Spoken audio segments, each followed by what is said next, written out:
Fala galera, boa noite, tudo bem? Vocês estão me escutando bem direitinho, tá tranquilo? Boa noite Celina, boa noite Beatriz, boa noite Dandara, boa noite Milena. Agora eu tô vendo vocês todas aqui.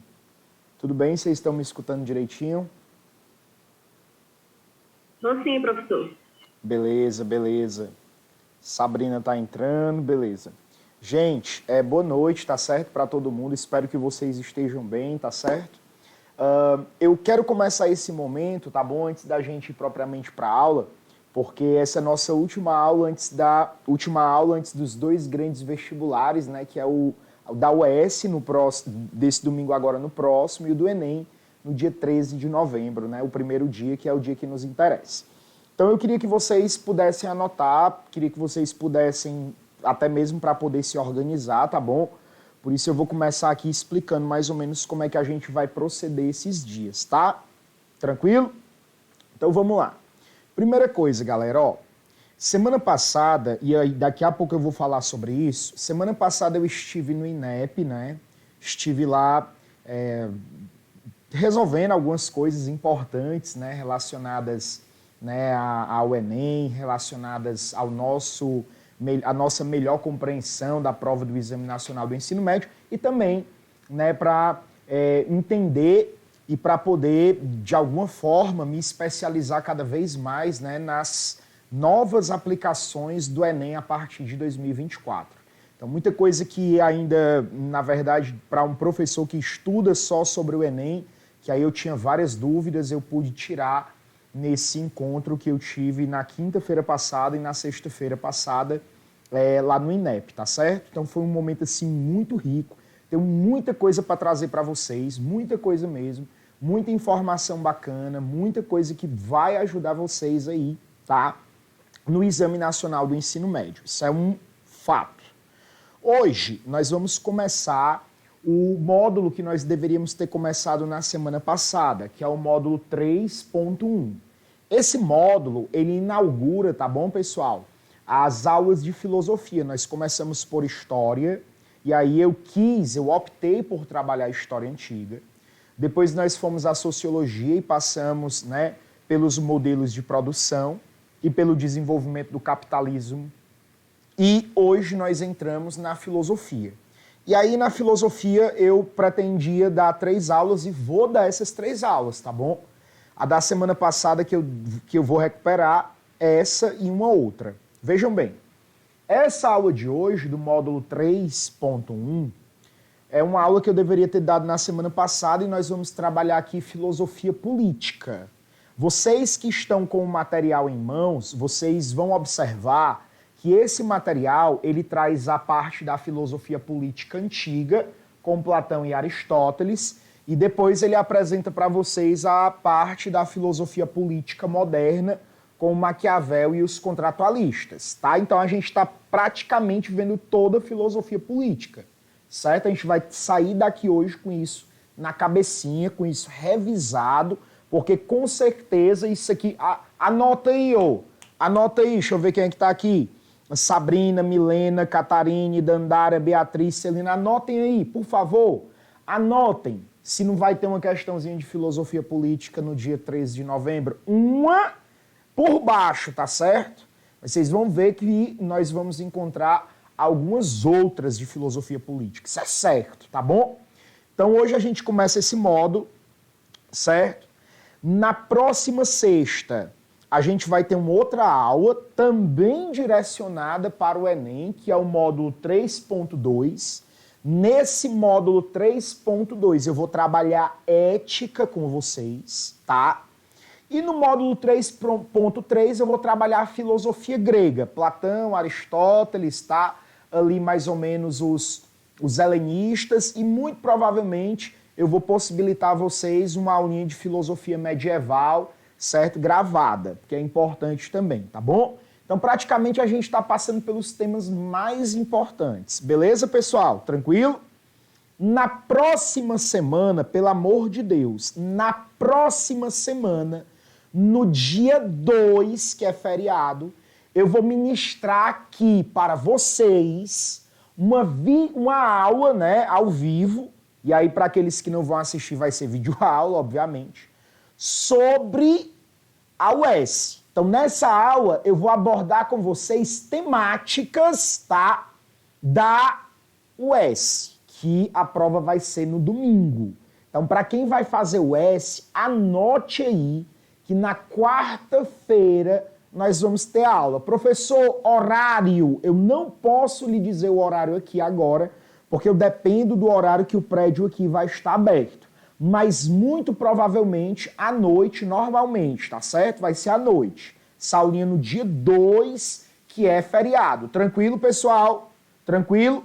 Então eu vou dar essa aula da UES e também, presta atenção, no dia 2, tá? Eu vou, depois da aula, abrir o plantão Tira Dúvidas para algumas questões que vão estar aqui e para algumas questões da UES, ok?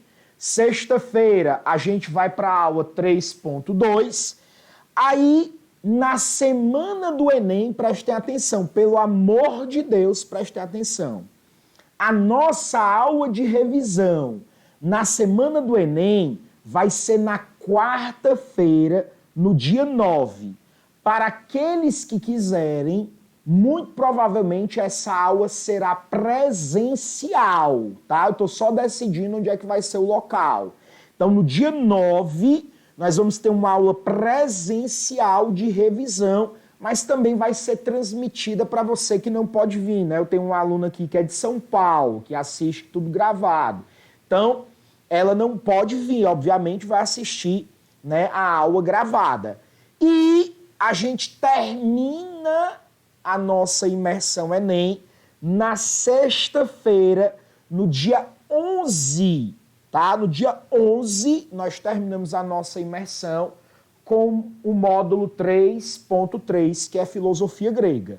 Pessoal, tudo isso eu estou explicando para vocês, tá? Mas eu vou colocar anotadinho lá no grupo para todo mundo. Sobre isso, pessoal, Celina, Beatriz, Dandara, Catarine, Milena, Sabrina, sobre isso, vocês têm alguma dúvida? Tranquilo, por favor, me respondam.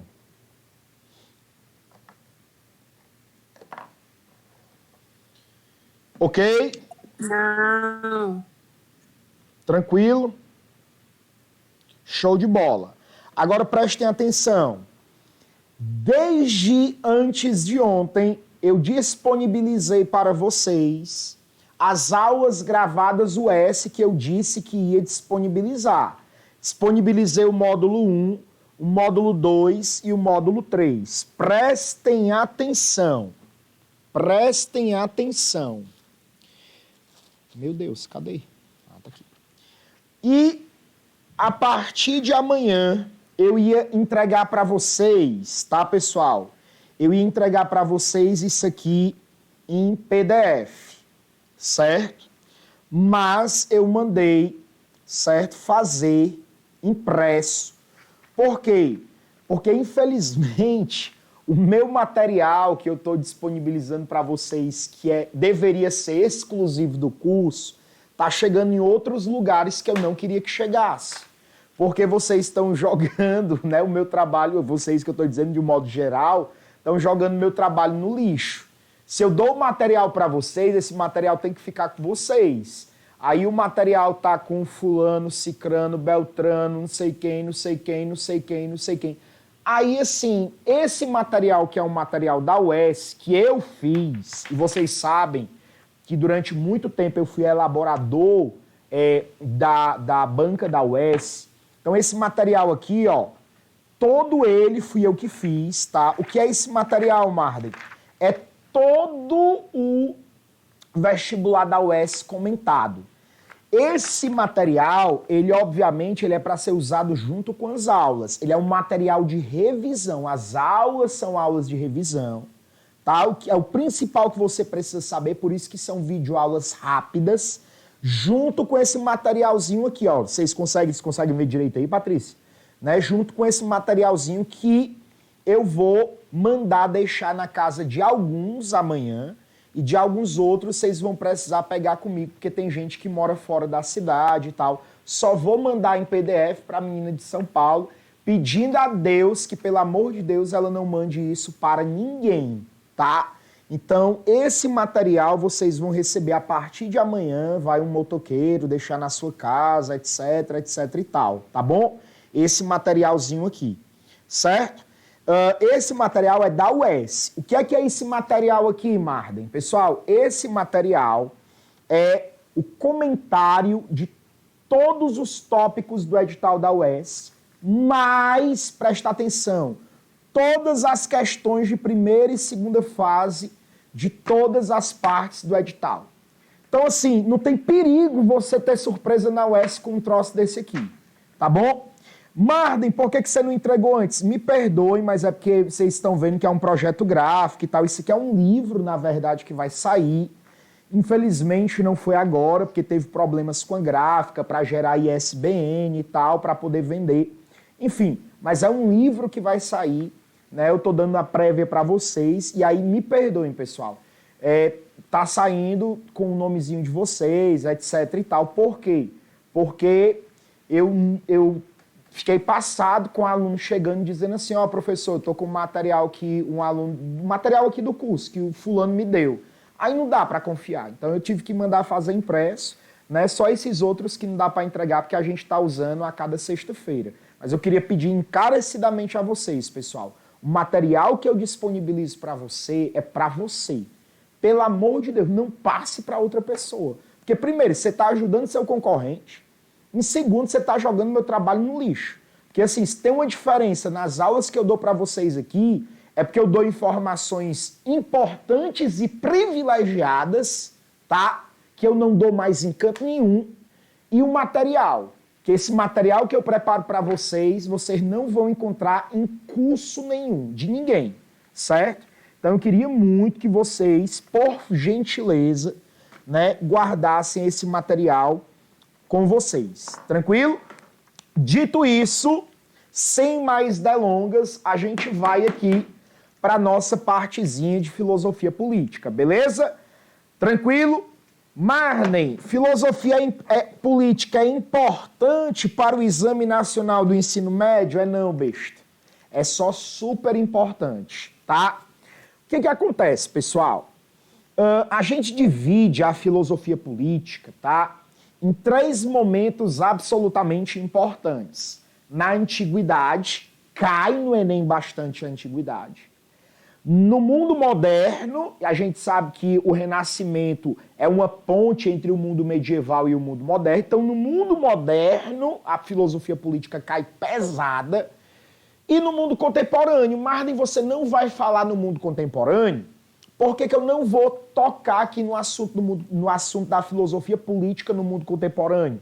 Porque quando caem questões no Enem de filosofia política no mundo contemporâneo, essas questões, elas são muito mais de análise textual. Óbvio que para isso você tem que ter alguns conceitos, tá? Análise textual e conceitos. Mas, professor, como é que eu vou ter conceitos? Eu enviei para você essa semana um dicionário de termos de ciências humanas que foram utilizados, esses termos, em todos os Enems de 2015 a 2021, pessoal. Fora esse dicionário, eu mandei para vocês o texto sobre vertentes éticas, que já está lá. E eu mandei 30 questões, 15 de filosofia e 15 de sociologia, tá, pode? Então o negócio aqui é invocado, você só precisa ter tempo para fazer isso aí, tá bom? Então a parte de filosofia política contemporânea cai relacionada a conceitos e análise textual. Só isso, tá? Óbvio que a gente vai treinar isso. Certo? Eu vou explicar para vocês mais à frente como a gente vai fazer. Mas observem o que é que eu quero que vocês coloquem na cabecinha. Que praticamente isso aqui é a linha da temporalidade da filosofia política. Vocês conseguem ver direitinho aí, né? Então, olha só. A antiguidade, certo? Ela se opõe em relação à filosofia política da modernidade por um ponto absolutamente central. Marden, qual é o ponto central? Veja bem. Os antigos pensavam a política, pelo amor de Deus, você que está me escutando, anote isso. Os antigos, certo? E quando eu falo os antigos, eu estou englobando aqui a Idade Média, todos aqueles que vêm antes da modernidade, eles pensam a política no âmbito de como ela deveria ser. Ou seja, aqui dentro da antiguidade, principalmente com Platão e Aristóteles, nós temos um idealismo político. Se quiser anotar essa expressão, ela vai ser muito importante para você. Aqui nós temos um idealismo político, tá bom, pessoal? E nesse idealismo político, as pessoas pensam a política como ela deveria ser, ok? No mundo moderno, e isso acontece principalmente com Maquiavel, nós não temos um idealismo político. Ora, nós temos o quê? Presta atenção, ó. Um realismo político. Esse realismo político, pelo amor de Deus, guarde isso. Ele trata a política, olha só, como ela realmente é, certo? O realismo político analisa a política não como ela deveria ser. O realismo político, ele trata da política como ela é. Tranquilo, pessoal? A antiguidade tem o idealismo político, a política como deveria ser. A modernidade tem um realismo político, a política como ela de fato é. Tranquilo? Quem é que cria esse realismo político? Quem é que inaugura a filosofia política moderna? Nicolau Maquiavel. Tranquilo? Outra coisa importantíssima. O Maquiavel, diferentemente dos antigos, esses antigos são filósofos que entendem a ideia de que todos nós, seres humanos, nascemos para vivermos em sociedade. Existe para os antigos aquilo que Aristóteles chamou de sociabilidade natural. Mardem, o que é uma sociabilidade natural? É aquilo que o Aristóteles, pessoal, chamava de zoon politikon. As pessoas, os indivíduos, os seres humanos nasceram para estabelecerem relações sociais. É o zoon politikon. Ok? Maquiavel, quando cria o realismo político, ele vai dizer o seguinte, olha só, pessoal, desculpa estragar a vida e a brincadeira de vocês, mas a sociabilidade, as relações sociais, elas não são naturais, elas são artificiais. Aqui nós vamos ter uma sociabilidade, olha só, artificial. Tá bom, meu povo? Sociabilidade artificial.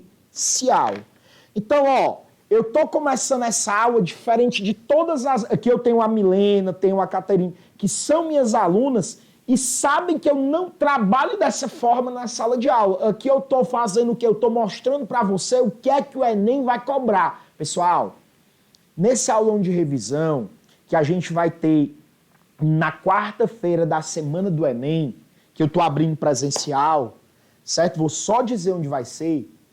Nesse aulão, eu vou mostrar para vocês, padrões de questões do Enem e o que é que você deve esperar da prova de Ciências Humanas, tá? Do dia 13 de novembro. Olha o que é que eu vou fazer. Eu vou mostrar para você padrões de comportamento de questões. E vou criar uma questão, certo? Com base nesse comportamento. Grava o que eu estou lhe dizendo. Então, ó, o que eu estou mostrando para vocês aqui está com base no comportamento das questões de filosofia política do Enem. O que é que eu estou dizendo para você? O Enem, ele cobra temporalidade, meu povo. Não é à toa que nas nossas primeiras aulas eu fiz aqui a temporalidade do Império Romano. Numa das aulas eu fiz a temporalidade do capitalismo, o desenvolvimento temporal dos modos de produção. Agora eu estou dizendo o quê? A temporalidade do desenvolvimento da política. Os antigos entendiam a política como algo ideal, como algo deve ser. Os antigos entendiam a política como algo, presta atenção, que determinava que a nossa sociabilidade, o que é sociabilidade, Marden? É o estabelecimento de relações sociais. Era algo natural. Quem é que rompe com isso? Maquiavel. Então, Maquiavel, ele praticamente, tá, galera, ó, rompe com a ideia de filosofia política dos antigos. Certo? Por isso que Maquiavel é um filósofo tão importante, tão importante. Depois dele, a política nunca mais vai ser a mesma, tá? Por isso que ele é um filósofo caível no Exame Nacional do Ensino Médio. Maquiavel, eu vou olhar no seu olho, Maquiavel é um filósofo caível no Exame Nacional do Ensino Médio. Perfeito? Diferenças, antagonismos estabelecidos. Nós agora vamos falar da filosofia política na antiguidade. Precisamos lembrar que o Enem adora cobrar o contexto da política grega à época da ascensão da democracia na Grécia. Precisamos lembrar que nós vimos isso lá na aula de história. Nós vimos que, no contexto político da antiguidade grega, principalmente em Atenas, a democracia que lá foi efetivada era uma democracia exclusiva, que excluía mulheres, crianças, estrangeiros, pessoas que tinham que trabalhar, ou seja, pessoas que não tinham ócio, tempo livre para a política, e excluía também, né, aqueles que, de alguma forma, eram escravizados. Então, era uma democracia exclusiva. E essa democracia exclusiva, ela só tinha uma característica boa. Qual era, Marden? É porque as pessoas que estavam lá, naquela democracia exclusiva, aquelas pessoas, veja bem, elas participavam diretamente do poder. Elas participavam diretamente do exercício do poder político, pessoal. O que é que vai acontecer, meus amores? O que é que vai acontecer? Essa democracia assistiu e conseguiu levar para dentro dela, para um julgamento, o filósofo mais importante de Atenas, Sócrates. E Platãozinho, que era discípulo de Sócrates, também viu aquilo. Então, Platão, quando ele vai desenvolver a filosofia política dele, ele é extremamente influenciado pelo acontecimento socrático. Marden, o que é o acontecimento socrático? O acontecimento socrático é aquilo que viveu Sócrates diante do sistema de governo popular, isto é, a democracia. Platão, então, escreve a sua obra mais importante, que é A República. Nessa obra, nós vamos ter algumas ideias centrais. A primeira ideia central de Platão é que o poder político, ele precisa ser exercido pelo sábio. O sábio é o filósofo, então nós chamamos isso de sofocracia, kratos, poder, sophos, sábio. O poder político, o poder de governo da república deverá ser exercido pelo sábio. Por quê? Porque só o sábio pode tomar decisões que favoreçam o bem comum da sociedade. Nessa obra, A República de Platão, nós vamos ter severas críticas à democracia. Por quê, Marden? Porque a democracia é o sistema de governo popular. Platão, que vem de uma origem aristocrata, entende que eu ser governado por uma pessoa que racionalmente é inferior a mim é algo absurdo, é algo inaceitável, Celina. Portanto, a democracia ela vai ser absolutamente criticada.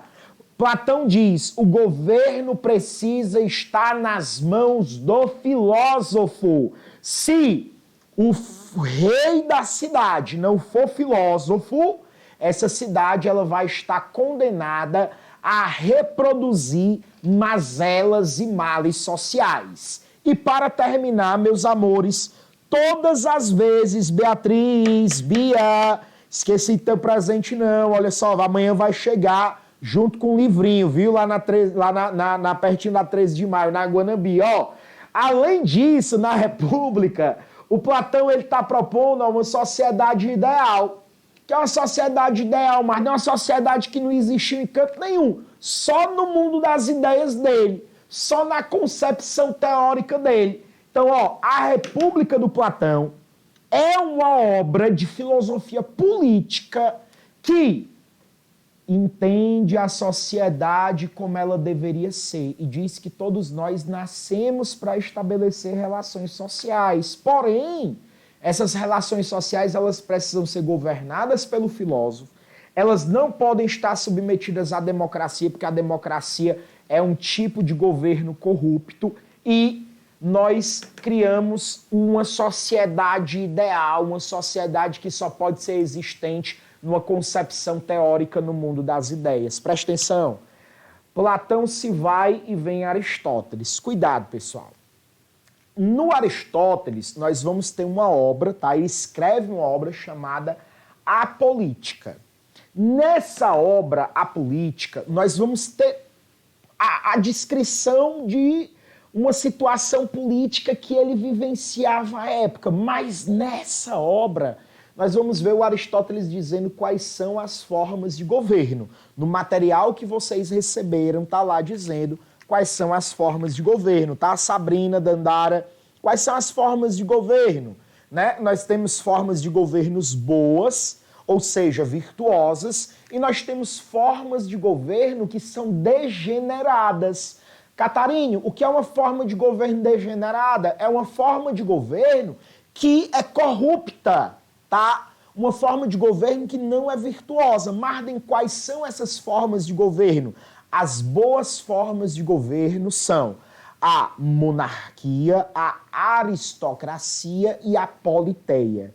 As formas de governo degeneradas, não virtuosas, ruins, são quais? A tirania, a oligarquia e, para terminar, a democracia. Observa, pessoal, observa os dois maiores filósofos gregos, ao lado de Sócrates, formava aí a tríade dos filósofos clássicos gregos. Eles tecem críticas ferrenhas à democracia. Marden, a democracia que esses filósofos desenvolvem é a democracia que nós temos no mundo contemporâneo hoje? Claro que não. É o que nós chamamos de democracia antiga, que era também uma democracia exclusiva. Exclusiva porque excluía classes sociais da participação, uma vez que nem todos gozavam do direito de ser cidadãos. O Aristóteles, na obra A Política, fala dessas formas de governo. Outra coisa importante, o Aristóteles ele cria essa tese da chamada sociabilidade natural. Eu tenho pessoas aqui que não estudam comigo, então eu não posso me dar o crédito de acreditar que elas sabem disso. Então o que é que eu vou falar? A Catarine e a Milena estão cansadas de escutar falar disso. Inclusive, essa semana vocês viram isso. Mas, o que é sociabilidade natural? É dizer que nós, seres humanos, somos zoom politikon. Marden, o que é esse zoom politikon? Zoom politikon, tá? Sabrina, Dandara, Celina, é um animal, zoom, daí vem zoológico, zoom, animal, politikon, político. O homem é um animal político. Nós, homens, seres humanos, animais racionais, nascemos para estabelecermos relações sociais uns com os outros. De tal maneira que se nós negarmos essa característica constitutiva de cada um de nós seres humanos, nós estamos negando a nossa humanidade. Tranquilo? Tranquilo, meninas? Aí o que acontece? Prestem atenção no meio de campo. Para terminar, o Aristóteles, ele nessa relação de filosofia política dele, ele desenvolve uma ideia de bem comum. E essa ideia de bem comum, ela vai ser muito forte, por exemplo, na Idade Média. Quem é o filósofo que é influenciado por Aristóteles na Idade Média, lá na Escolástica? Santo Tomás de Aquino. Ele é um filósofo que vai fazer o quê? Que vai retomar o conceito de bem comum de Aristóteles. Porque esse conceito de bem comum que o Aristóteles desenvolve, bem comum não é o bem da maioria, bem comum é o bem de todos. Portanto, um governo, para ser virtuoso, para ser bom, ele precisa pensar no bem de todos. Essa ideia de que um governo precisa pensar no bem de todos e, portanto, eu preciso de um governante virtuoso, eu preciso de um governante exemplar, ideal, ela vai se estender na história da humanidade, pessoal. E até hoje nós somos influenciados por ela. Porque você e eu, quando exercemos o nosso direito sagrado do voto, nós esperamos que a pessoa que nós queremos eleger por meio do nosso voto seja a pessoa mais virtuosa possível e a gente espera que essa pessoa pense no bem comum. Né? Então, essa ideia do Aristóteles, ela vai se disseminar na história da humanidade. Aí deixa eu olhar de novo para vocês. Me cobrem, no dia 14 de novembro. Me cobrem. Vocês vão ver, pessoal, isso aqui é básico no Enem. Aparece, tá? E, eu estou dizendo para vocês que essa ideia de bem comum ela foi disseminada na história das sociedades pós-Aristóteles. Tranquilo? Então, praticamente, eu estou mostrando para vocês aqui como é que nasce uma ideia de política na antiguidade e como que ela vai sendo disseminada na história posterior. Ela nasce com os filósofos gregos antigos e ela vai ser retomada no helenismo, ela vai ser retomada dentro de Roma, com Marco Aurélio, por exemplo, Sêneca e Marco Túlio Cícero, e depois ela vai ser retomada na Idade Média, com Santo Agostinho e com Santo Tomás de Aquino, tá? Só que sabe o que acontece, bebês? Bebês, olhe para mim. Chega o mundo moderno. O mundo moderno, ele tem um braço no Renascimento. E no Renascimento aparece esse rapaz aqui, florentino, chamado Nicolau Maquiavel. Esse rapaz, chamado Nicolau Maquiavel, certo? Ele faz o quê?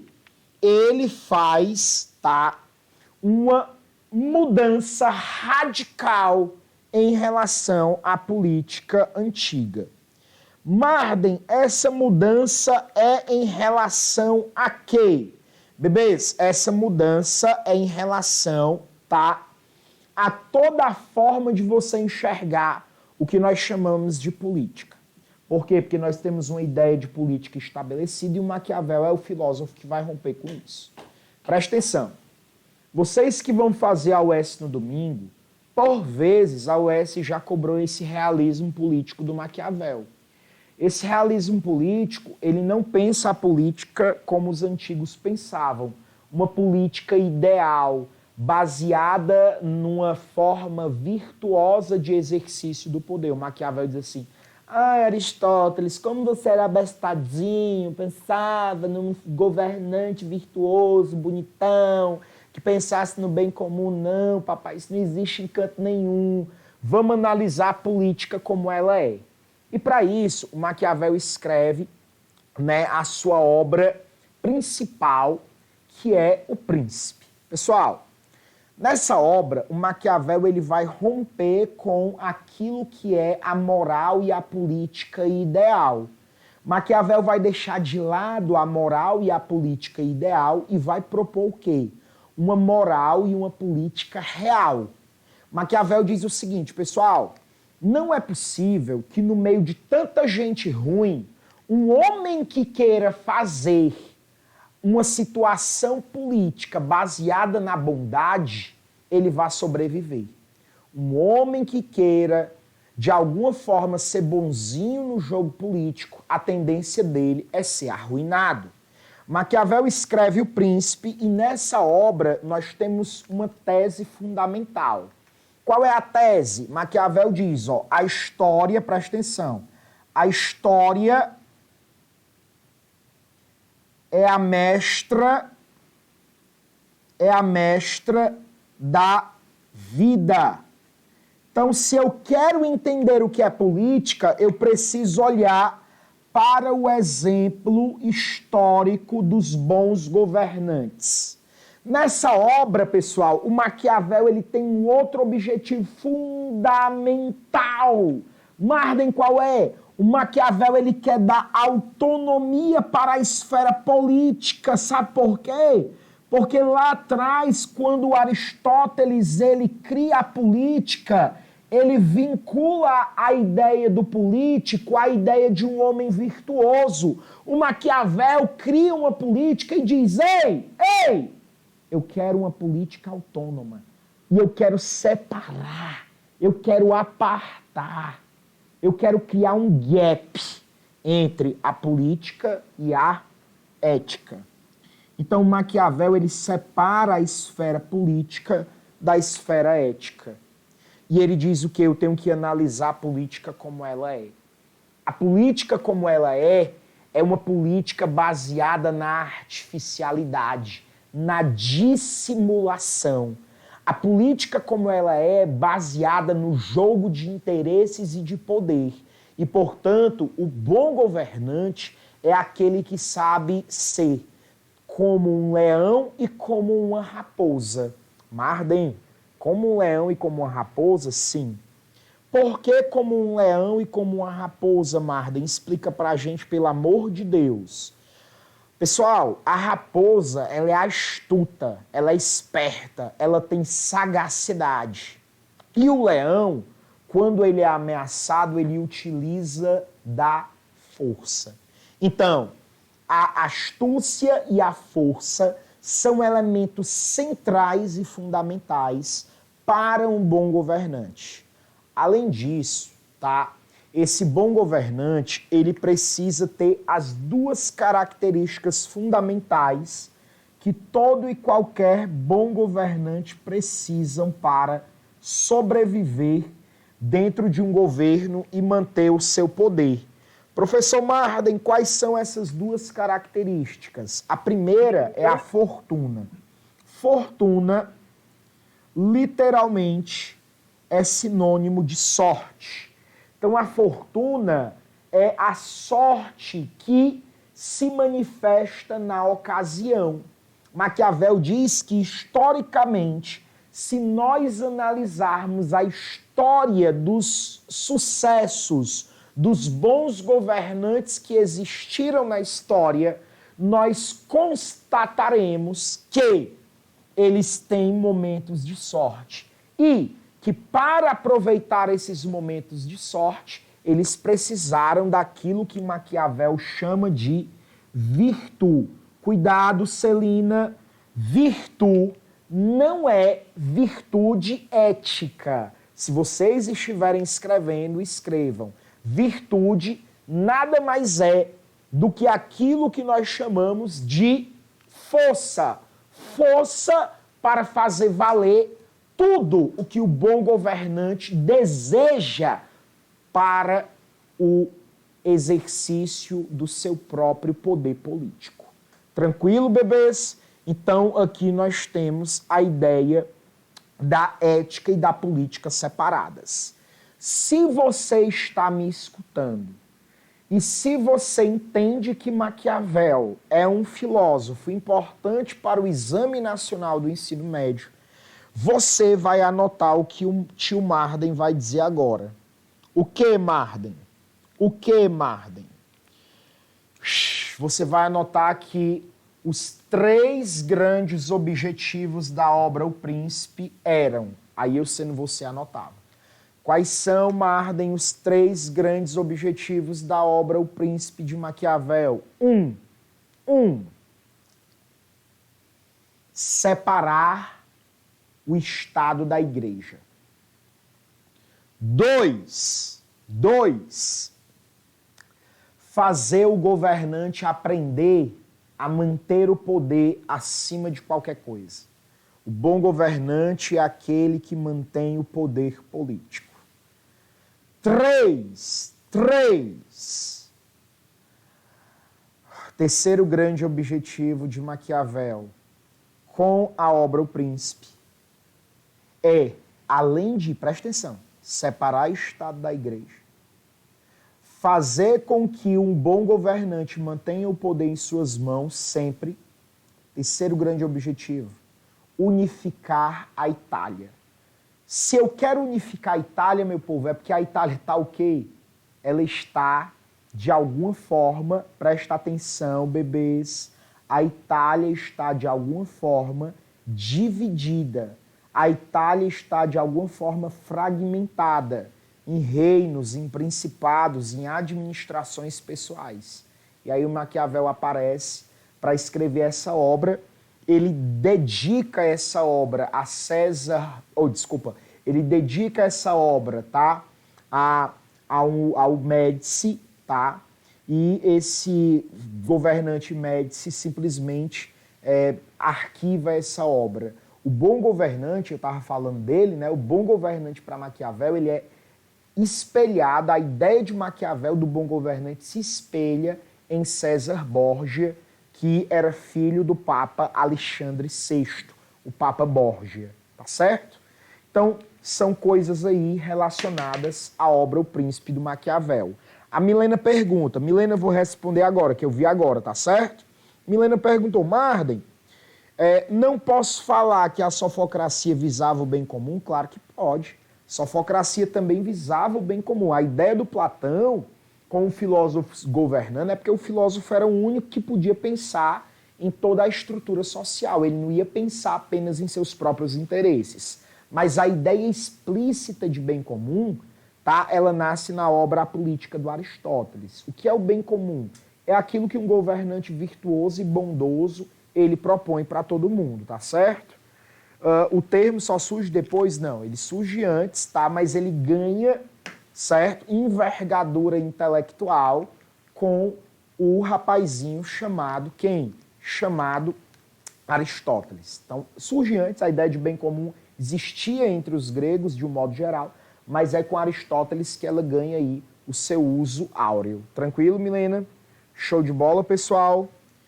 Tranquilo? Bebês, eu vou passar agora para um novo ponto, mas eu passo na medida que os meus bebês disserem assim, Marden, tá ok, vamos lá, eu quero escutar, ou melhor, eu quero ver, ou escutar ou ver vocês falando no chat. Por favor, só para eu, por desencargo de consciência, seguir. Tá de boas aí? Enquanto os bebês respondem, eu vou tomar minha água, porque a minha garganta, rezem para que tudo que eu vou fazer nas próximas 2 semanas dê certo, tá bom? Porque a garganta tá pedindo arrego faz tempo. Tranquilo? Beleza. E aí tem um negócio horrível. Oi, pode dizer.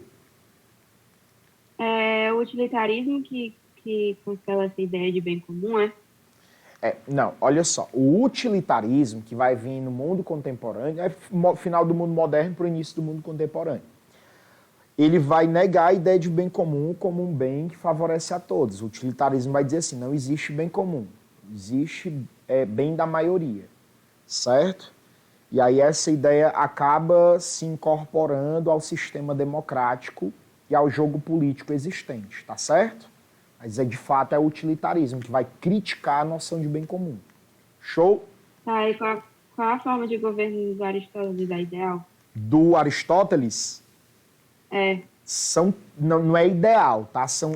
Ideal que ele diz é uma forma de governo virtuosa, uma forma de governo que pense no bem comum. Ideal tu tem que entender nesse sentido, tá? Ideal para Platão, de fato, é ideal, assim, na ideia da especulação. Para o Aristóteles, ele acreditava que isso podia ser efetivado, mas também é uma teoria que visa concatenar nas formas de governo bondosas, virtuosas, tá? Uma forma de governo que vise o bem comum. Quais são as três, né? Um materialzinho vocês têm aí, deixa eu só dizer qual é a página, tá? Se vocês quiserem acompanhar na página... Pai do céu, cadê? Na página 5. Vocês vão ver aí, ó, os critérios, as formas de governo. As boas são as que a gente pode considerar ideais, tá? A monarquia, a aristocracia, a politeia, tá? E as corruptas degeneradas. Quais são as corruptas degeneradas?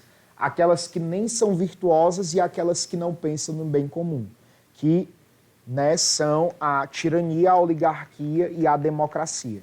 Tranquilo? Show de bola? Tranquilo? Ah, obrigada. Valeu. Então, bora lá. Pra gente continuar, tá certo? Eu vou fazer o quê? Eu vou chegar agora, tá, no contratualismo. Pessoal, contratualismo é importantíssimo, tá?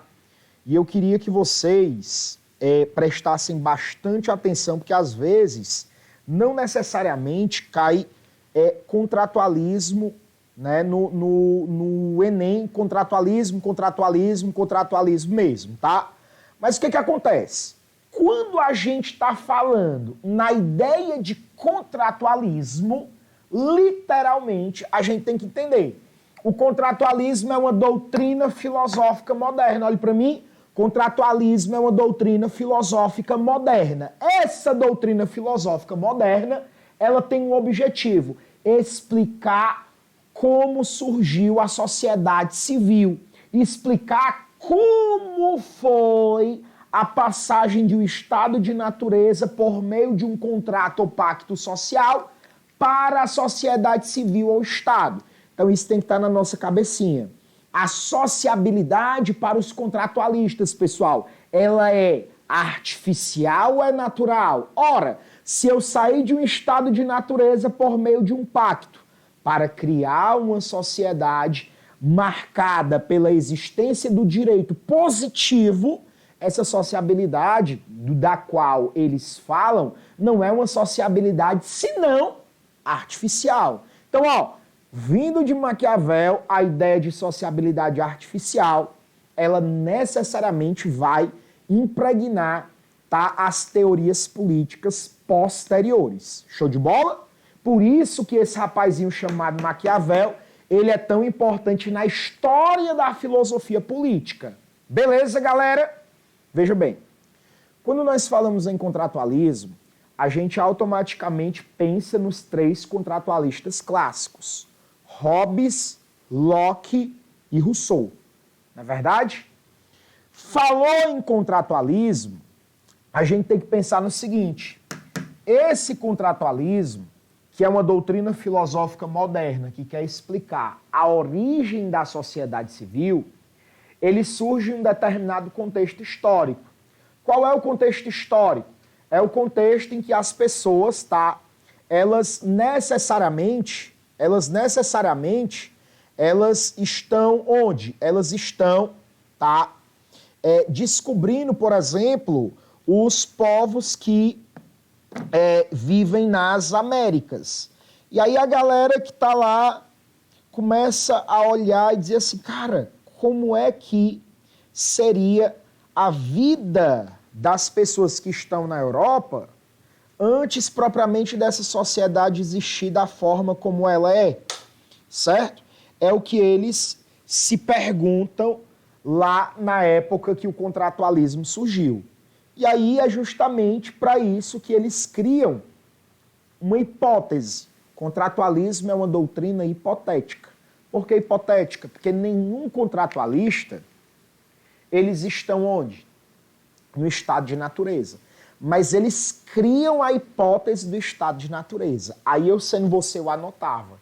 Para ser contratualista, tem que existir a ideia de hipótese, olha só, hipótese do estado de natureza. Todo contratualista vai defender que há um estado de natureza. Para o Hobbes, esse estado de natureza era marcado pela guerra de todos contra todos. Por isso, no estado de natureza, o homem ele é mau, para Thomas Hobbes. Nesse estado de natureza, o homem que é mau, por não ter lei, ele vai matar, ele vai ferir, ele não vai hesitar. Ok? Depois, o estado de natureza para o Locke é um estado onde eu vou ter os meus direitos naturais. Quais são os meus direitos naturais, professor Mardo? Direito à vida, à liberdade e à propriedade privada. Só que como você não tem lei, não existe segurança que esses direitos eles serão respeitados. E para o Rousseau, esse estado de natureza é marcado por uma bondade natural que os seres humanos possuem. E aí o Rousseau ele discorda do Hobbes em relação ao que é o estado de natureza. Mas todos eles têm clara a ideia de que existiu um estado de natureza. Preste atenção. Estado de natureza tem que existir para eu ser contratualista. E aí, esse estado de natureza para Hobbes, Locke e Rousseau é diferente, mas existe. Então, eles concordam que existe um estado prévio à sociabilidade artificial, um estado prévio à relação social pautada em leis. Show de bola? Agora se liga. Outro ponto importante dessa doutrina filosófica moderna que é o contratualismo e que quer explicar a origem da sociedade civil. Marden, diga pra gente qual é o outro ponto importante. É justamente a ideia de pacto. Veja bem. Pessoal, um pacto, para ele ser realizado, um contrato. Imagina só que você vai realizar um pacto, um contrato com outras pessoas. Para você realizar esse pacto, para você realizar esse contrato, você deverá minimamente pressupor que vocês são pessoas, iguais. E que vocês, como pessoas iguais, vocês têm autonomia para negociar o que vocês vão criar. Só que esse pacto que você está fazendo, esse contrato que você está fazendo com uma pessoa igual a você, ela vai lhe trazer benefícios, mas ela também vai lhe trazer responsabilidade. Todo contrato, pessoal, que você assina, você está se responsabilizando com alguma coisa. Ou seja, você está sendo beneficiado, tem um benefício, tem uma benesse para você, mas ao mesmo tempo ele te compromete com o exercício de alguma coisa. É por isso que, para haver um pacto, eu preciso de igualdade e eu preciso de fidelidade à palavra dada. Olha só, fidelidade à palavra dada no contrato, certo? Nesse caso, a palavra, porque não existia documento, embora que assinar um documento que a gente está criando na sociedade não existia.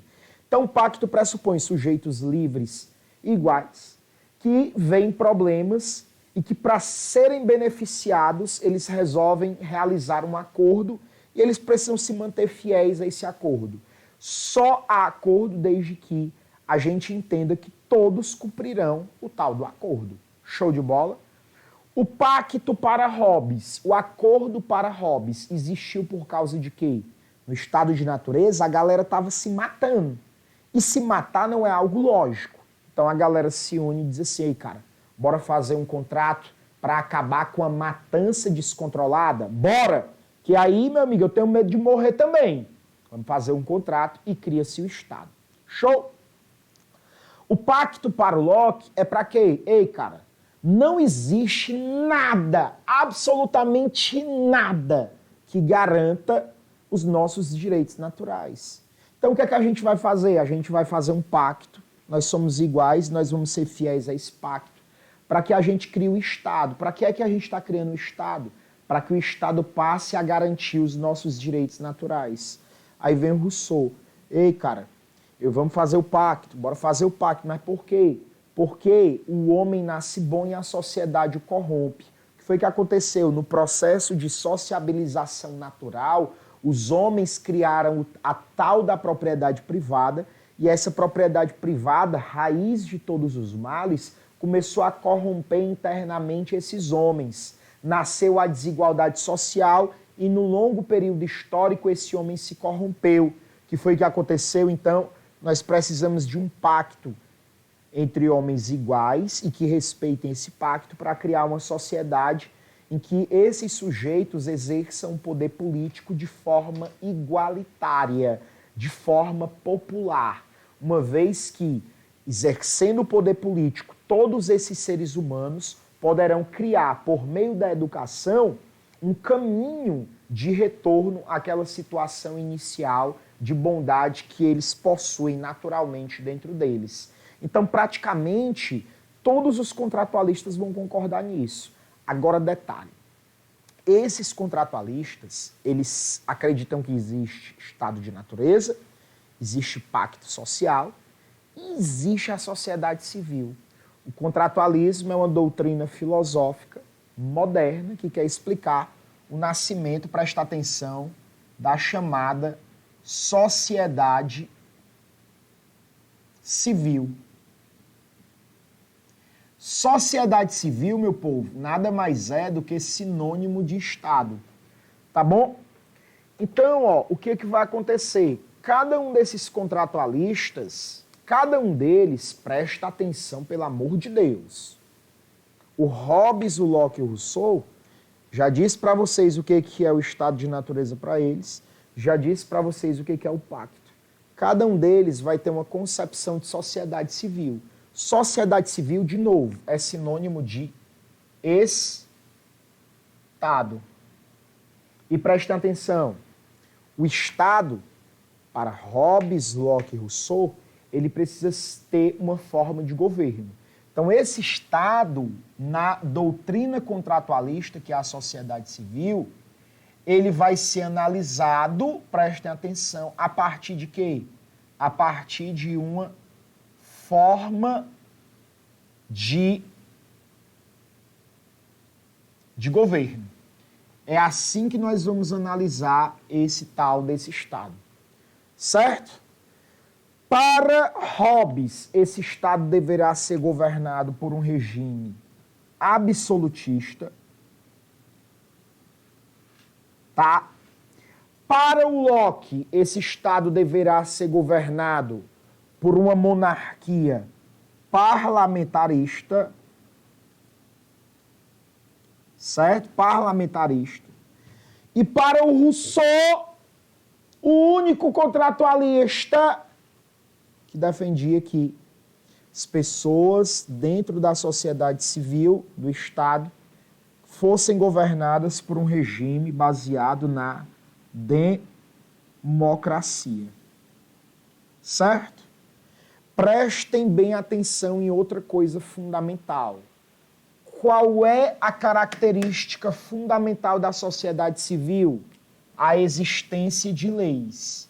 Essa existência de leis é o que nós chamamos de direito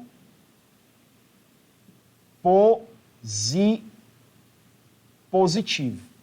Direito positivo é o contrário daquilo que existe no estado de natureza, que nós vamos chamar aqui, tá, pessoal, de anomia. De novo, anomia. Marlon, o que é anomia? Ausência de leis. Direito positivo é o quê? A lei efetiva, a lei que existe, a lei que rege os processos de sociabilidade. Tá bom? Bebês, aqui está a nossa linha temporal de tudo aquilo que nós temos em relação a Enem do contratualismo. Tá certo? Praticamente é isso que a gente tem. Queria escutar um pouquinho vocês antes da gente vir para as questões, tá? Vou trazer meu púlpito para cá. Opa! Antes de trazer o púlpito, deixar vocês tirar a fotinha aí, tá certo? Vou trazer o púlpito para a gente ir para algumas questões que a gente precisa fazer, tá bom? Então, ó, muita informação, certo? Lembrem-se, eu estou dando revisão de coisas que são importantíssimas para o Enem, tá? Importantíssimas, professor Marden, importantíssimas. Então, tem coisas aqui, tá? Tem coisas aqui que vocês vão dizer assim, ah, professor, mas tem conteúdo que o senhor não deu. Eu repito, eu estou focando naquilo que é absolutamente importante para o Exame Nacional do Ensino Médio. Beleza, pessoal? Então não tem, obviamente, como eu dar todo o conteúdo que vocês veriam ao longo do ano. Tá certo? Então, ó, vou ficar pequenininho, a gente vai para as questões, mas tá tudo ok? Mais uma vez, tá tudo ok? Posso ir para as nossas questões? Show de bola? Posso vir, né? Valeu, Milena. Valeu, galera.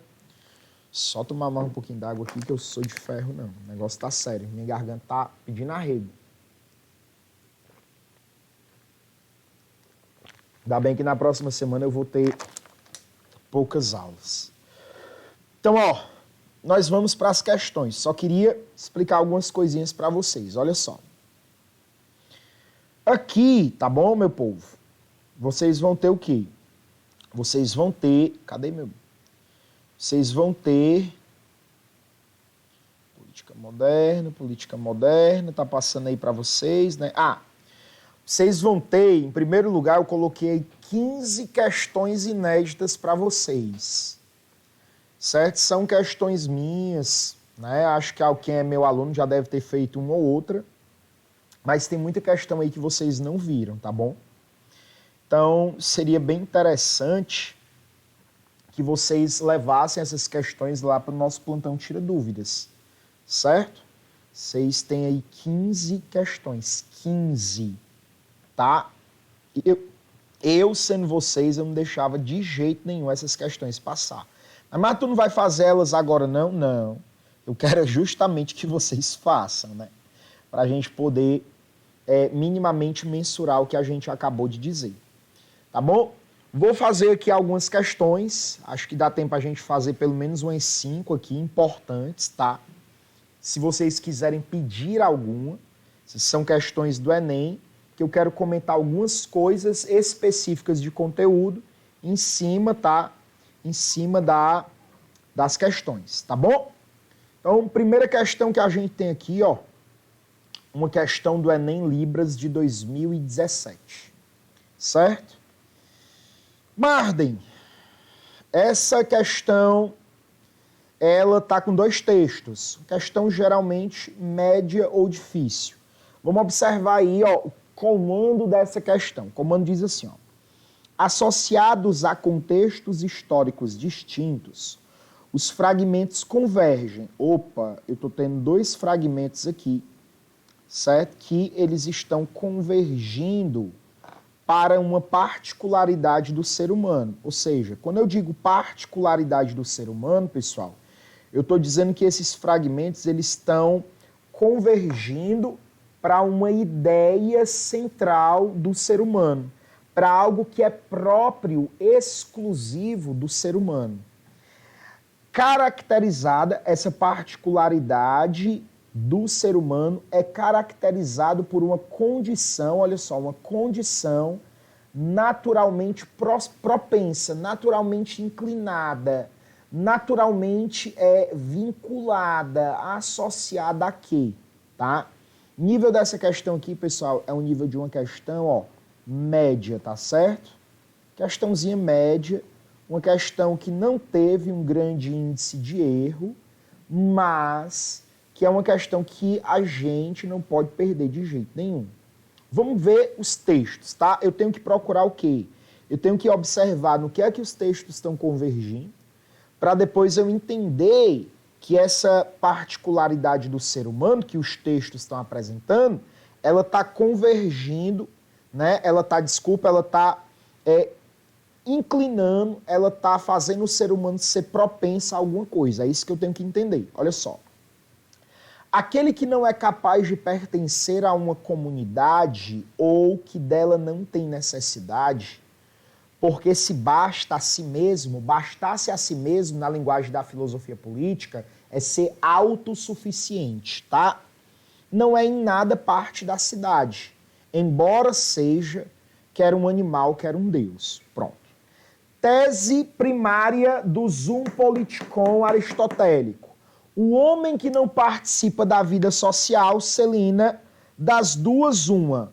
Ou é um Deus, ou é um animal selvagem. Por quê? Porque o ser humano de verdade, ele nasceu para estabelecer relações sociais. A sociabilidade é natural. Olha o que é que diz o texto 2. O texto 1 está dizendo que nós somos seres sociais. Nós nascemos para, de alguma forma, vivermos em sociedade. Olha o texto 2. Nenhuma vida humana, nem mesmo a vida de um eremita em meio à natureza selvagem, é possível sem um mundo que, direta ou indiretamente, testemunhe a presença de outros seres humanos. Pessoal, o eremita é um cara que decide viver sozinho, na natureza selvagem ou no mundo afastado, tá?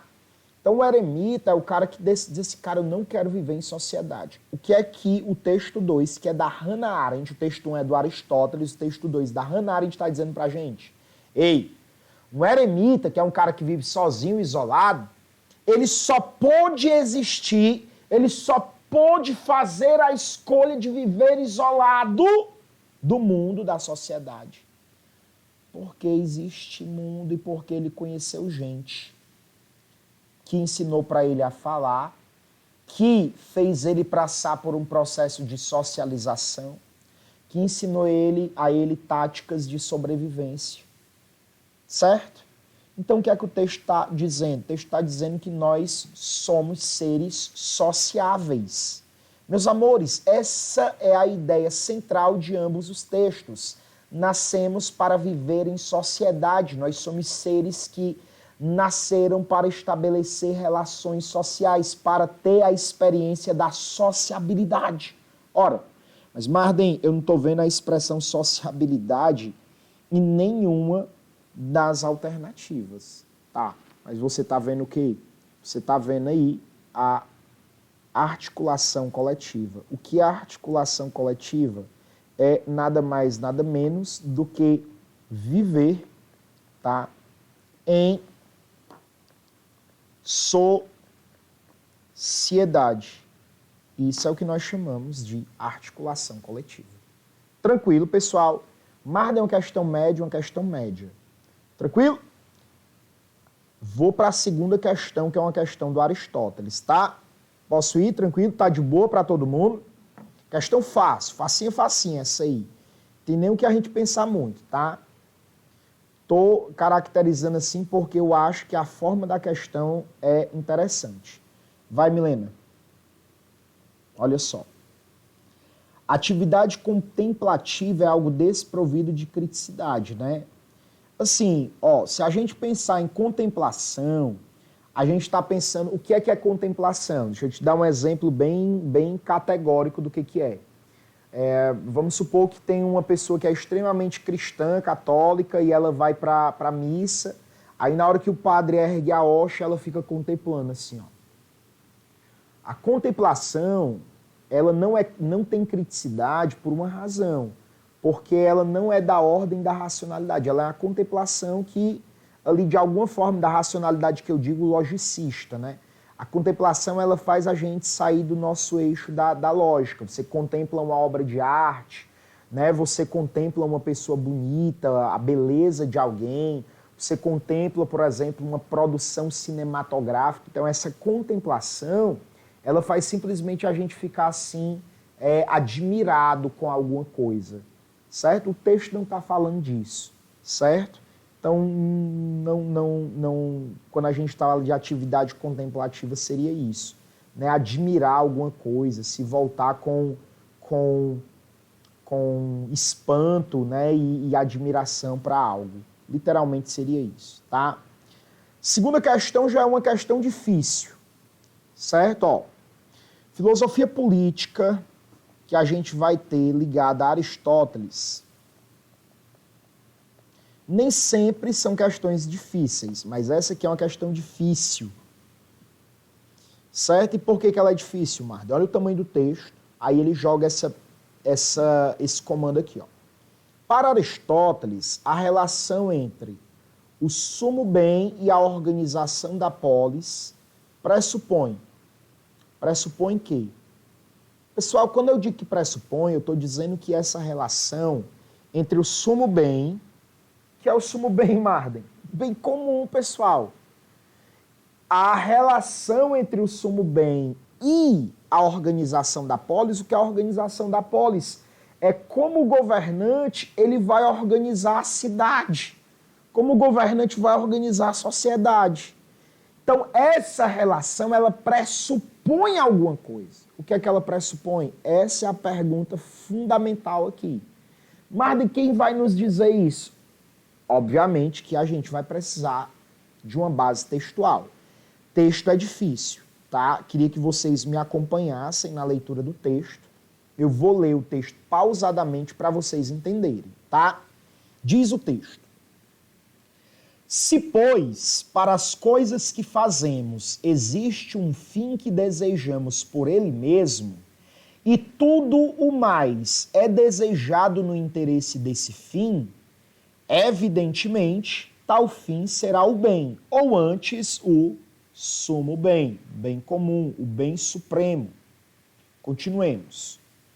Mas não terá o conhecimento, porventura, grande influência sobre essa vida? Ou seja, será que o conhecimento ele não vai ter uma influência daqueles que buscam esse sumo bem? Continua o texto. Se assim é, esforcemo-nos por determinar, ainda que em linhas gerais apenas, o que seja ele. Esse ele se refere a quem? Cuidado com a interpretação textual. Certo? Se assim é, esforcemo-nos por determinar, ainda que em linhas gerais apenas, o que seja esse bem comum. E de qual das ciências, o que seja esse sumo bem, e de qual das ciências ou faculdades ele é objeto. Ou seja, qual é a ciência, qual é a faculdade que vai tematizar, que vai tentar entender o que é o bem comum, o que é esse sumo bem. Qual é a ciência que vai entender o que é o bem comum? Lembre-se do comando. A relação entre sumo bem e organização da polis pressupõe o quê? O texto está me dizendo que pressupõe um tipo de conhecimento, um tipo de faculdade, um tipo de ciência, que vai estar relacionada a esse bem comum, tá? Que vai ter esse bem comum, que vai ter esse sumo bem como objeto dessa ciência. Vamos ver qual é essa ciência, né? Olha o texto, pessoal, não se perca. Pessoal, essa é uma questão difícil. Vocês estão conseguindo acompanhar o texto até agora? Continuemos, ó. Se não conseguir, pelo amor de Deus, me diga. Continua o texto, bem aqui, ó. Ninguém duvidará de que o seu estudo pertence à arte mais prestigiosa e que mais verdadeiramente se pode chamar de arte mestra. Ora, a política mostra ser dessa natureza. Marden, a política é de que natureza? A política é da natureza da arte mais prestigiosa. A política é da natureza da arte mestra. Então, quando eu estou falando que a política se mostra dessa natureza, eu estou dizendo que a política ela vai ter como objeto dela o sumo bem, que a política é a arte mais prestigiosa, tá? E que a política também é o que nós chamamos de arte mestra, certo? Ora, a política mostra ser dessa natureza, pois é ela que determina quais as ciências devem ser estudadas no Estado, quais são as que cada cidadão deve aprender e até que ponto ele deve aprender essas ciências. E vemos que até as faculdades tidas em maior apreço, como a estratégia, a economia e a retórica, estão sujeitas a ela. Marden, esse ela é ela quem? A política, certo? Ora, como a política utiliza as demais ciências e, por outro lado, legisla sobre o que devemos e o que não devemos fazer, presta atenção, a finalidade dessa ciência deve abranger as das outras, de modo que essa finalidade será o bem humano. Olha só, pessoal, a finalidade dessa ciência, que é, de novo, a política, tá? Deve abranger as das outras ciências, de modo que essa finalidade, a finalidade da política, será o bem humano.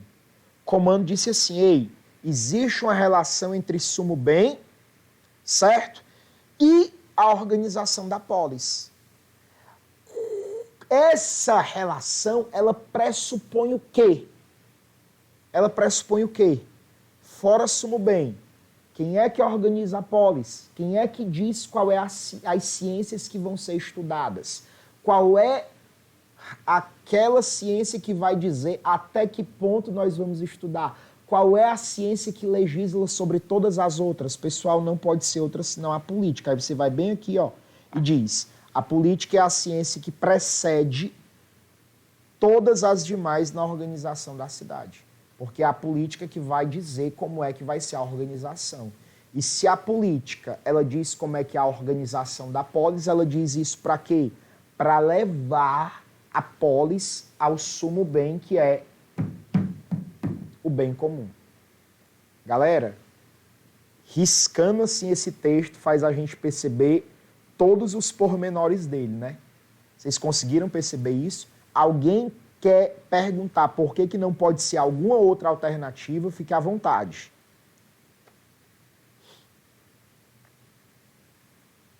Tranquila essa questão? Bem, tranquila ela não é não, tá? É uma questão difícil. Queria escutar vocês. Pelo amor de Deus. Bora. Bora, bebês.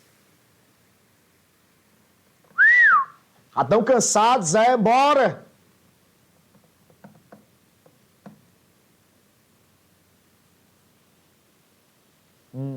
Tudo ok. Vamos para a próxima. Querem pedir alguma? Não, vou fazer a 3, que é do Aristóteles de novo. Ah, quinta questão. Bora fazer a quinta. Quinta é uma questão linda também. Marden, aqui está uma questão fácil, não. De novo, uma questão média. Certo? Presta atenção. Comando. Ó. Não, desculpa. Pensei que era uma outra do Maquiavel. Vou desfazer, não é média não, tá bom? Vou mudar aqui a definição da questão. Pensava que era outra. Uma questão difícil. Certo? Vamos lá. Essa questão, inclusive, foi do Enem de 2019. Certo? Inclusive, foi o último ano que caiu o Maquiavel. Não caiu nem em 2020, nem em 2021. Será que cai em 2022 o rapazinho, hein? Hein, pessoal? Se liga. O texto aponta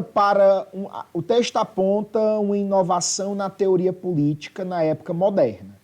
Essa inovação, ela está expressa numa distinção entre o quê? Certo? Se eu tenho uma distinção, eu tenho duas coisas que são diferentes, concordam? A grande pergunta é: qual é a distinção que está dada nas alternativas que expressa uma inovação na teoria política?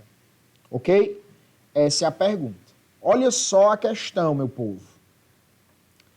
Para Maquiavel, quando um homem decide dizer a verdade pondo em risco a própria integridade física, tal resolução diz respeito apenas à sua pessoa.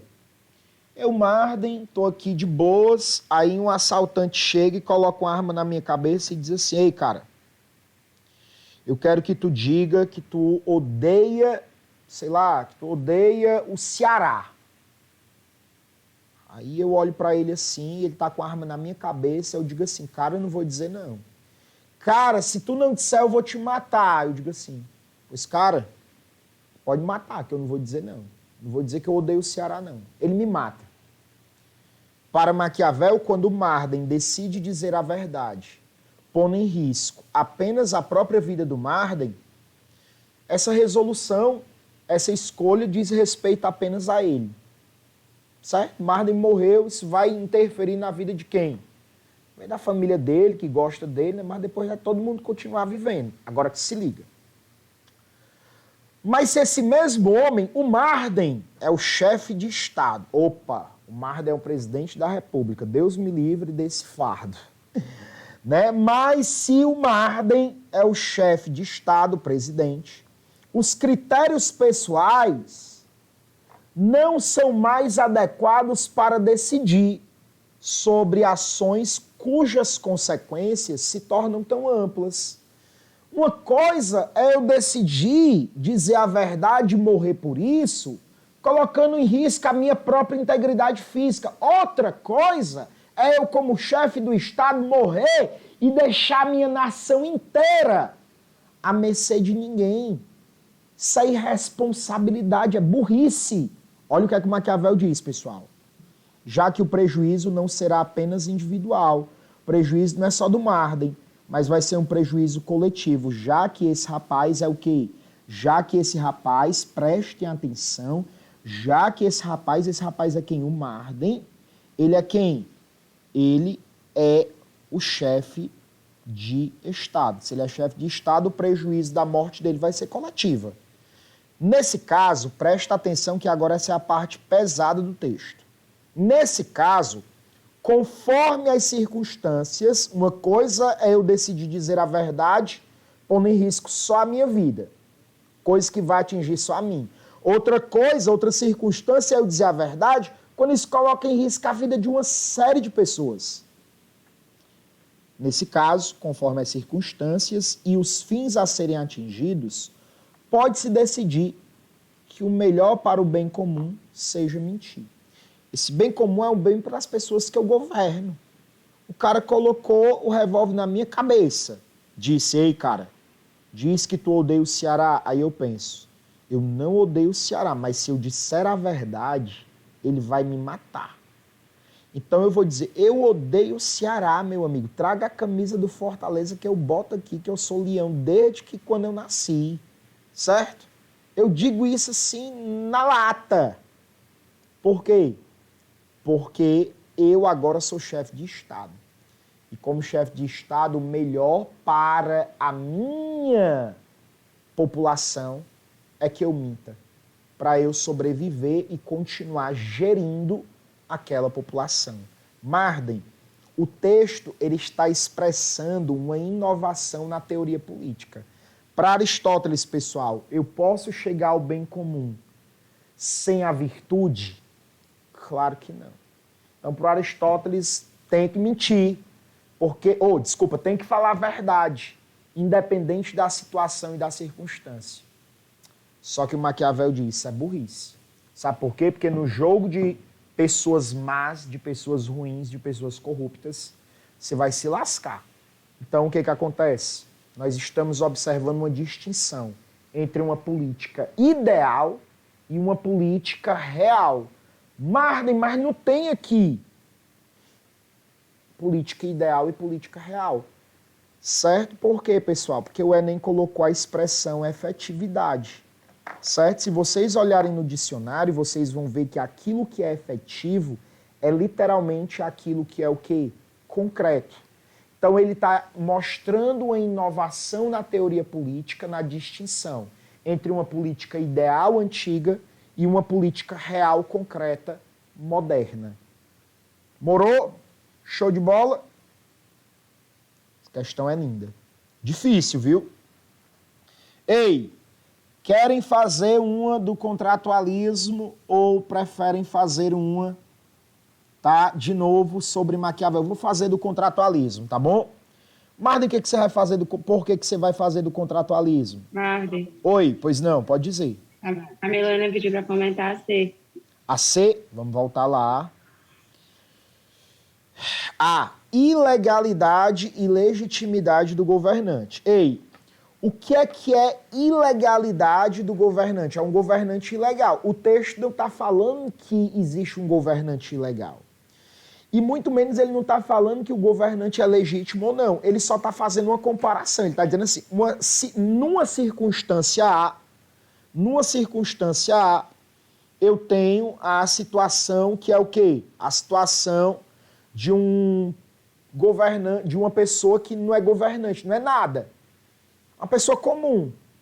Então, o que ela decidir só diz respeito a ela. Se ela quiser continuar sendo virtuosa, morra. Certo? A outra circunstância é o quê? É eu ser chefe de Estado. Então, ele não está falando se o chefe de Estado aqui, ele é uma pessoa ilegal, que ele conseguiu aquela função de modo ilegal, ou se ele é legítimo. Ele não está fazendo isso. Ele está mostrando uma comparação em circunstâncias. E ele está mostrando que, a depender das circunstâncias, você pode mentir e a mentira ser algo que te leve ao bem comum. Por quê? Porque agora o bem comum não é algo ideal. O bem comum é aquilo que é concreto, é aquilo que é efetivo, é aquilo que é real. Então não pode ser a alternativa C, tá, Mileninha? Porque a alternativa C, ela está tratando de algo cujo texto, de modo algum, está apresentando. Tá? Tranquilo? Simbora. 8ª. Certo? Olha só. Gosto muito dessa questão. De novo, Enem. Para Thomas Hobbes, antes da constituição da sociedade civil, olha só, sociedade civil é o Estado. Antes de haver Estado, quando dois homens, antes de haver Estado, pessoal, antes de haver Estado, então, antes de haver Estado, antes da constituição da sociedade civil é o quê? É o Estado de natureza. Então, antes de haver Estado, quando dois homens, duas pessoas queriam o mesmo objeto, o que é que eles faziam? Não tem Estado. Pessoal, qual é a característica do estado de natureza? É a anomia. Marden, o que é que significa anomia? Ausência de normas, ausência de leis. Se eu e você no estado de natureza queremos esse troço aqui, esse objeto, não tem lei para dizer que esse objeto é meu e não é seu. Então como é que a gente vai fazer para resolver? Muito simples, a gente vai se matar. Mas, pessoal, aí vocês já mataram a alternativa correta, né? Que não tem nem para onde correr. Alternativa A. Mas mais a gente consegue ver isso no texto? Consegue. Eu sei disso, mais porque eu acabei de sair da tua aula. Eu sei o que é o Estado tem direito positivo, tem lei. E o estado de natureza não tem lei. Mas como é que eu vejo isso no texto? Vamos lá. A natureza fez os homens tão iguais quanto as faculdades do corpo e do espírito, que embora por vezes se encontre um homem manifestadamente mais forte de corpo ou de espírito mais vivo do que outro, mesmo assim, quando se considera tudo isto em conjunto, a diferença entre um e outro homem não é suficientemente considerável para que um deles possa, com base nela, reclamar algum benefício a que outro não possa igualmente aspirar. Olha só, nós somos tão iguais que mesmo aquele que tenha um corpo mais forte, um espírito mais vivo, por menor que seja a diferença, ou por maior que seja a diferença, não existe, certo, suficientemente uma força que possa fazer um homem reclamar algum benefício e outro homem não possa também reclamar esse benefício para si. O que é que o texto está dizendo? Nós somos tão iguais, apesar das diferenças corporais e intelectuais, que no estado de natureza, quando nós temos esse objeto e alguém quer reclamar esse objeto, uma outra pessoa, por ele ser igual a mim, a natureza nos fez iguais, ela também vai querer reclamar esse objeto para ela. Ora, se eu estou reclamando um objeto para mim, você está reclamando um objeto para você, no estado de natureza não tem lei, o que é que a gente vai fazer? A gente vai minimamente se matar para dizer quem é que vai ficar e quem é que não vai ficar com esse tal desse objeto. Bebês, tranquilos? Alternativa A. Agora detalhe, deixa eu dizer uma coisa para vocês. Aparentemente parece uma questão fácil, né? Mas não é não, viu? Questão média, certo? Observem, contratualismo, filosofia política, pessoal. Vocês vão encontrar questões fáceis, mas a grande maioria das questões de contratualismo e filosofia política, de modo geral, são questões médias e difíceis, tá bom? Porque elas colocam teoria política mesmo, tranquilo? Bebês, ficamos por aqui, tá certo? São aí 9h17, começamos um pouquinho mais tarde, aí eu dei 17 minutinhos pra gente terminar, tá? Então ficamos por aqui, beijo no coração, a partir de amanhã os livros eles vão estar sendo deixados, tá?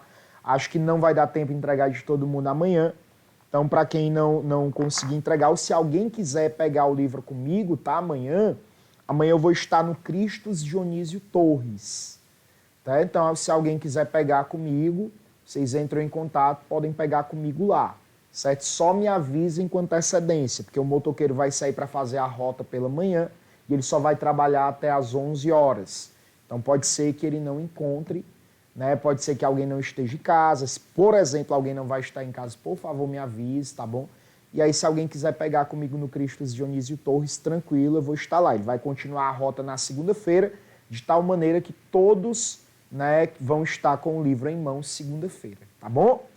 Beijo no coração, fiquem bem, bom final de semana. E agora eu vou pro meu sextou. Cheiro no coração. Valeu, galera. Boa noite.